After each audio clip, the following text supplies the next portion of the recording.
Satu orang pasien dalam yang dirawat di ruang RICU Rumah Sakit Umum Zainal Abidin Banda Aceh meninggal dunia setelah menjalani perawatan medis selama 3 hari. Pasien asal Loksmawe ini merupakan pasien dalam pengawasan pertama yang meninggal dunia di Provinsi Aceh.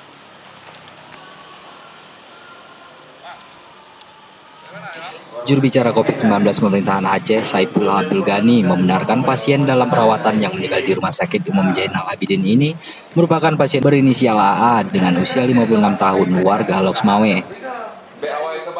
Sebelumnya, pasien ini pernah melakukan perjalanan transmisi lokal dan dirawat di Rumah Sakit PT Harun Loksmawe sebelum dirujuk ke Rumah Sakit Umum Zainal Abidin Banda Aceh.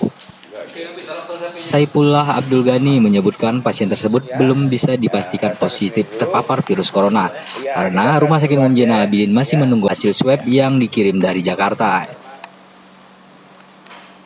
Luruskan bahwa pasien yang menghembuskan nafas terakhir tadi di Rumah Sakit Umum Zainal Abidin bukanlah penderita COVID-19, melainkan pasien dalam pengawasan. Artinya dia belum ditetapkan berdasarkan hasil pemeriksaan spesimen, belum terbukti bahwa dia positif COVID-19.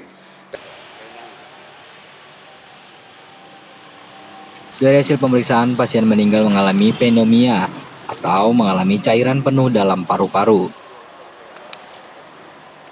Hingga kini jumlah PDP di Aceh mencapai 31 orang dan ODP sebanyak 183 orang dan yang masih dirawat dengan status suspek berjumlah 5 orang.